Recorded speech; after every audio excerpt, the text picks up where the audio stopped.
Hello दोस्तों, आप सबका स्वागत है एक बार फिर से एस्ट्रो गुरु कृष्ण चैनल पर।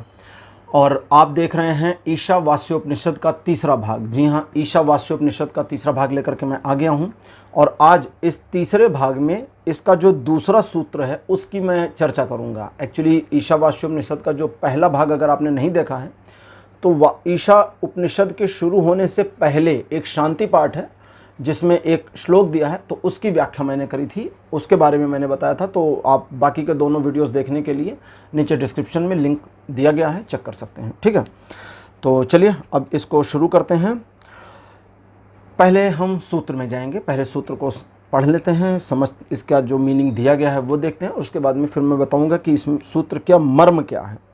सूत्र कहता है, सूत्र में ऋषि कहते हैं, कुर्वन्नेवेह कर्माणि कुर्वन्नेवेह कर्माणि जिजी विषेच्छत गुम समाह एवं त्वयि नान्यथे तोस्ति न कर्म लिप्यते नरे। बहुत बढ़िया, बहुत बढ़िया।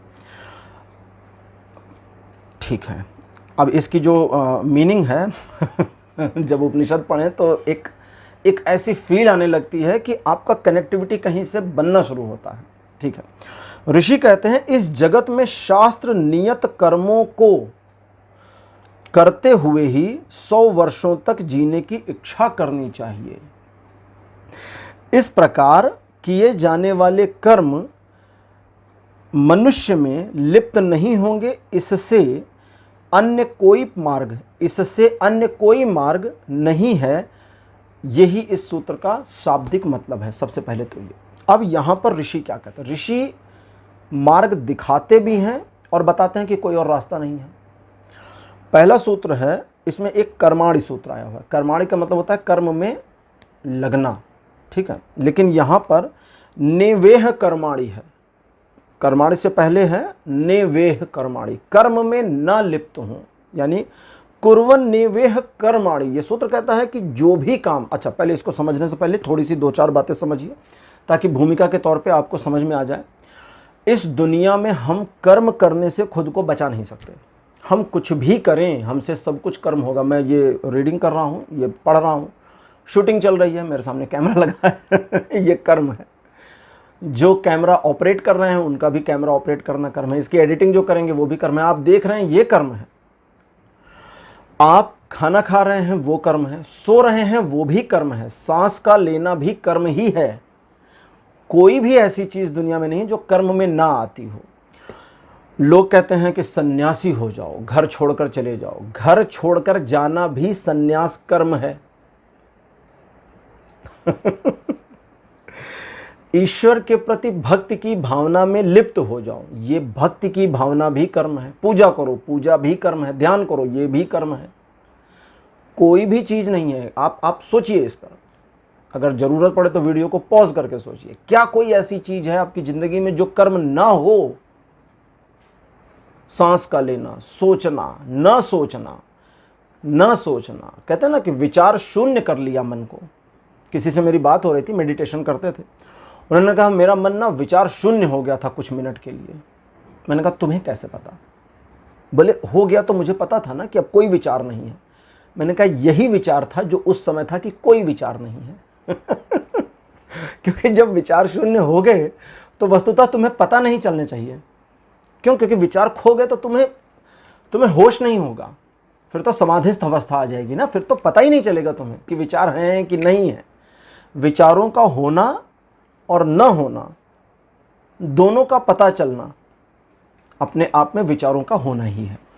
तो समाधि की दशा में क्या होता है? विचार खो जाते हैं, कुछ क्षण, कुछ समय के लिए विचार रहित हो जाते हैं, और उस समय को आप फील कर सकते हैं लेकिन समझा नहीं सकते। आप ये नहीं बता सकते मेरे विचार खो गए थे। आप उस मोमेंट में फील नहीं ले सकते कि इस समय मैं थॉटलेस हूं। नहीं, आप उस मोमेंट के बाद ये जरूर महसूस कर सकते हैं कि अच्छा उस मोमेंट में मैं थॉटलेस था, शायद। फिर भी कंफ्यूजन रहेगा, डाउट रहेगा। तो यहां पर ऋषि कहते हैं कि कर्मों में जो लिप्तता है, अब चूंकि कर्म से तो हम हट नहीं सकते, क्योंकि हम कुछ भी करें, खाना खाएं कर्म है, ना खाएं कर्म है, हम ना खाने का कर्म कर रहे हैं, उपवास भी कर्म हुआ, धर्म भी कर्म है, कर्म भी कर्म, सब कुछ कर्म है। तो ऋषि कहते हैं कि कुर्वन्नेवह कर्माणि, इस जगत में जो भी करते हो उसे शास्त्र नियत कर्म मान लो। पहला काम यहां है शास्त्र नियत। सनातन के बारे में कहते हैं सनातन धर्म नहीं, एक जीवन की पद्धति है। सनातन का मतलब होता है जो है और है, always in present tense, there is no future, there is no past tense. इसी वजह से जैसे मैं ईशावास्योपनिषद पढ़ रहा हूँ, हजारों साल पहले लिखा गया, शुक्ल यजुर्वेदीय शाखा का है ये, हजारों साल पहले के ग्रंथ को अभी पढ़ रहा हूँ, आपके साथ समसामयिक मैच कर रहा होगा क्योंकि ये पुराने नहीं पढ़े, पुराने पढ़ेंगे भी नहीं, इसीलिए सनातन को प्राचीन और अर्वाचीन दोनों कहते हैं। तो यहाँ ऋषि कहते हैं कि शास्त्र नियत कर्म को, कि जो शास्त्रों में आपका कर्म बताया गया है, जैसे आप गृहस्थ हैं, शास्त्रों में आपका कर्म क्या है? परिवार की देखभाल करना, परिवार के लिए पैसे कमाना, बच्चों का लालन पालन करना, माता पिता की सेवा करना, घर का ख्याल रखना, ये कर्म हुआ। इन कर्मों में अब वो कहते हैं कि लिप्तता ना करो, कुर्वन्नेवह कर्माणि, शास्त्रों में जो भी कर्म बताए गए हैं उसको तो करो, लेकिन इसमें लिप्तता ना हो, यानी कि न कर्म लिप्यते नरे, मनुष्य को इन कर्मों में लिप्यता नहीं करनी चाहिए। यानी कि लिप्यता, लिप्यता जो शब्द है संस्कृत का, इसका शाब्दिक अर्थ होता है लीप देना, पेंट कर देना, पोत देना कर्म हमें पेंट कर देते हैं। कैसे? हम समझिए, हम एक आत्मा है जिसने शरीर को धारण किया। प्रेजेंट टाइम में आप किसी के बच्चे होंगे, पिता होंगे, पति होंगे, किसी न किसी रिलेशन में हैं। क्या आप अपने आप को उस रिलेशन से अलग फील कर सकते हैं? नहीं कर सकते हैं। क्यों? क्योंकि यह रिलेशन आपके ऊपर पूरा लीप दिया गया है, पूरी लिप्तता आ गई है लेकिन अगर, अच्छा उस पर हम जाते हैं, थोड़ा सा और पहले आते हैं। और ऋषि कहते हैं कि कर्मों को शास्त्र नियत मानकर करो, ठीक है, कर्मों को शास्त्र नियत मानकर करिए और 100 वर्षों तक जीने की अभिलाषा भी रखिए। वो कहते हैं शरीर छोड़ के भाग मत जाना कि यार इसमें तो सारे कर्म ही हैं, मैं शरीर छोड़ के चला जाऊं। शरीर छोड़ना भी एक कर्म हुआ। और अगर जैसे कहते हैं ना कि मोक्ष चाहिए, मुक्ति चाहिए, एक तरह का सल्वेशन चाहिए, तो जो तुम्हें शरीर में रहते नहीं मिला वो शरीर छोड़ने के बाद कहाँ ही मिलेगा? फिर तो पॉसिबिलिटी ही नहीं है। शरीर धारण ही इसलिए हुआ कि वो हो सके, उस तक पहुंच सके।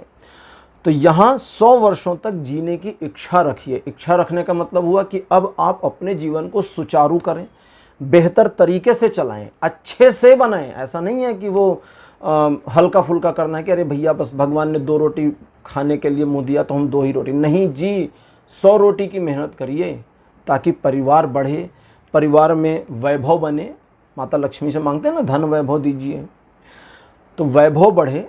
अपने आप को एक तरीके से अभाव रहित बनाते हुए एक तरह से सारे वैभवों को अपने जीवन में लाइए, करिए ये चीज़ें, ठीक। लेकिन इन्हें शास्त्रोक्त कर्म मानिए।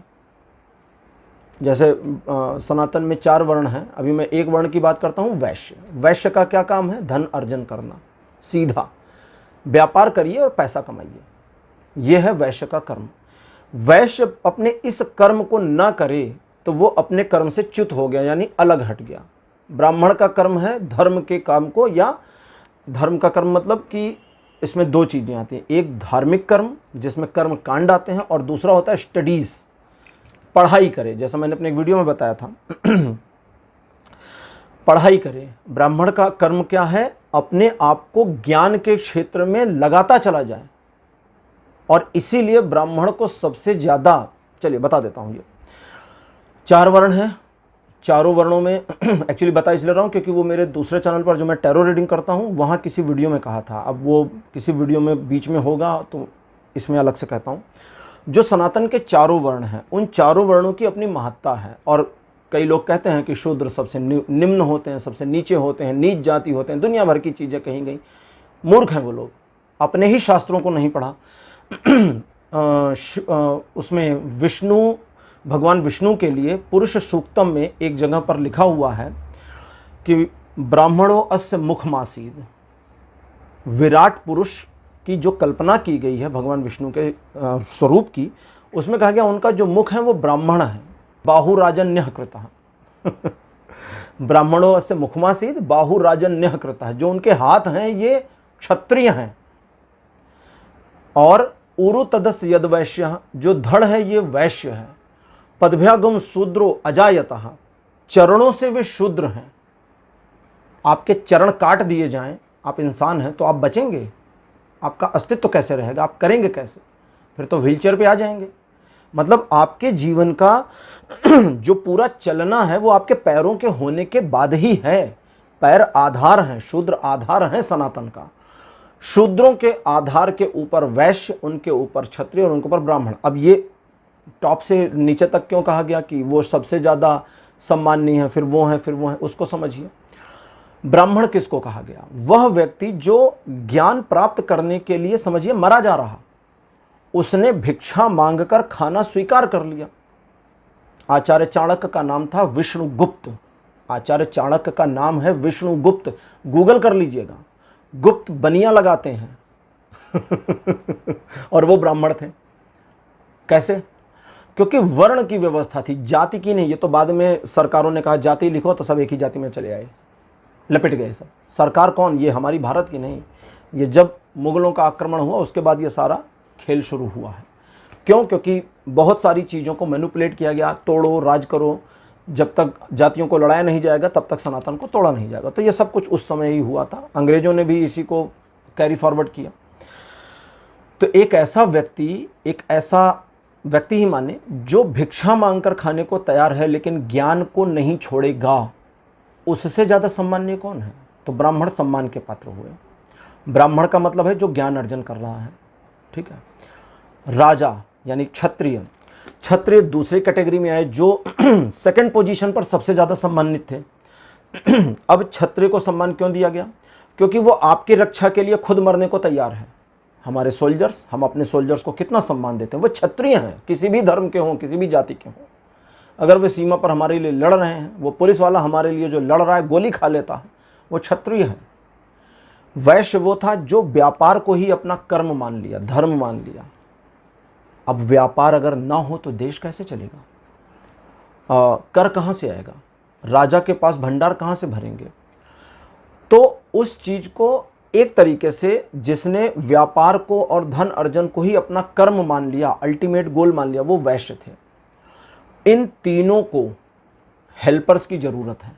बिना सपोर्ट के ये अपना काम कर नहीं सकते। तो इनके सहयोग के लिए जिस वर्ग ने सहयोग करना स्वीकार किया कि हम सेवा करेंगे, वो शूद्र कहलाए। तो ये 4 कैटेगरीज हैं, ठीक है। अब यहाँ पर अब आपको इसमें क्या समझना है? सबसे पहले कि 100 वर्षों तक जीने की इच्छा रखिए और अपने आप को वैभवपूर्ण बनाइए, लेकिन कर्मों में जो आपका भाव है उसे शास्त्रोक्त मानिए कि मेरा ये धर्म है करना। अपने आप को से अलग महसूस करिए। तब ये सूत्र आगे कहता है कि इस प्रकार अगर स्वयं को अलग करें और इसमें लिप्तता ना ली जाए तो इसके अलावा कोई और मार्ग नहीं है। ये अल्टीमेट रास्ता है आपका। जब आप अपने कर्मों से अपने आप को अलग कर ले जाते हैं, आप कर्म नहीं छोड़ सकते, कर्म करना बंद नहीं हो सकता, लेकिन कर्ता का भाव बंद हो सकता है। जब आप स्वयं को कर्ता ना माने और सारे कर्म शास्त्रोक्त यानी ईश्वर को समर्पित कर दें कि ईश्वर ने जो मुझे कर्म दिए मैं वही कर रहा हूँ। नारायण नारायण, भगवान नारद या देवर्षि नारद जी ने ये पूरे संसार में नारायण शब्द को गुंजायमान किया, क्योंकि उनकी जो उत्पत्ति हुई तो ब्रह्मा जी ने कहा कि तुम्हारा ये कर्म है कि तुम भगवान विष्णु का प्रचार करो। तो उनका काम ही ये है, भक्ति करना और उनका प्रचार करना। तो वे इसी में लिप्त हैं, लेकिन लिप्त होकर भी अलिप्त हैं, इसीलिए देवऋषि हैं। लिप्तता नहीं बनती है। क्यों? क्योंकि ये जो कर्म है ये कर्ता भाव से अलग है। कर्ता कौन है? ब्रह्मदेव हैं। क्यों? क्योंकि काम उनका है, उन्होंने दिया ना इस काम को, नारद जी को। तो ऐसे आप अपने को सोचिए कि अगर आप एक गृहस्थ हैं, आप एक स्टूडेंट हैं, तो ये आपका धर्म है कि पढ़ाई करना है, आपका धर्म है कि जॉब पे काम करना है, आपका धर्म है कि फैमिली को देखना है। आप गृहिणी तो आपका धर्म है कि परिवार की देखभाल करनी है, ये आपका धर्म है। लेकिन ये जो धर्म है यही धर्म आपका कर्म है, और जब ये धर्म ही आपका कर्म है तो इसमें लिप्तता कैसी आएगी? और इस लिप्तता को अगर नहीं फील करते तो उससे अलग हो जाएंगे, और जैसे ही अलगाव का भाव आपको फील होता है आपके अंदर कुछ बदल जाएगा और ठहर जाएगा। इसका एक उदाहरण बताता हूँ, करके देखिएगा। थोड़े समय के लिए अपने आप को एक एक्टर मान लीजिए, थोड़े समय 10 मिनट के लिए मान लीजिए। जैसे आप ऑफिस में गए, आप 10 मिनट के लिए मान लीजिए कि आप एक एक्टर हैं और ऑफिस का काम करने की एक्टिंग कर रहे हैं। काम तो सचमुच करना है, लेकिन आप सिर्फ एक एक्टिंग कर रहे हैं, सचमुच आपका नहीं है। ऑफिस में ये बड़ी फील भी आती है कई बार लोगों को, जहाँ निर्मोही हो जाते हैं। क्यों? क्योंकि भैया कंपनी तो किसी और की है, काम तो किसी और का है, हम आज रहें ना रहें काम तो चलता रहेगा। हम कौन हैं? हम तो बस थोड़े टाइम के लिए इस कुर्सी पर बैठे हुए आदमी हैं। ये निर्मोहिता का भाव ऑफिस में लोगों को कई बार आता है, कई बार सर्वेंट्स को भी ये भाव आता है। ये भाव गहरे में लेके चले जाएं और सारी चीज़ों में अगर बनाएं तो ये सूत्र आपके लिए बड़े काम का हो सकता है, जिसमें कहते हैं अन्य प्रकार का कोई मार्ग नहीं है जिससे मनुष्य बंधन मुक्त हो सके। काजल की कोठरी में 100 साल रहिए और आपको कालिख ना लगे, इम्पॉसिबल। लेकिन ऋषि कहते हैं कि जब आप इस तरह करेंगे तो पॉसिबल है। 100 साल रहिए, 100 साल रहने को कहते हैं ना वो। थोड़ा टाइम, मैंने तो 10 मिनट के लिए कहा है कि ऐसा करके देखिए। तो अगर आप एक अभिनेता की भाव से आ जाते हैं, कर्ता विहीन हो जाते हैं और अपने कर्ता कर्म को, यानी कि अपना जो कर्ता का भाव है वो ईश्वर को सौंप देते हैं, तो आप इन चीज़ों से मुक्त फील करना शुरू करेंगे और अब आप ईश्वर के पथ पर आगे बढ़ेंगे और आपके जीवन में बहुत कुछ बदल जाएगा। यही इस सूत्र की पूरी व्याख्या थी जो मैं अपने अल्प बुद्धि से थोड़ा कर पाया। तो आज का ये वीडियो आपको कैसा लगा? अपने एक्सपीरियंस और अपने अनुभव कमेंट सेक्शन में ज़रूर लिखिएगा। इस वीडियो को लाइक करिए और चैनल को सब्सक्राइब करना मत भूलिएगा, और इसको शेयर करिए और भी लोगों को कुछ लाभ हो अगर आपको लगता है कि हो सकता है तो। अगले वीडियो में अगला सूत्र, जो हमारा तीसरा सूत्र है, उसके साथ फिर मिलूँगा। Bye bye.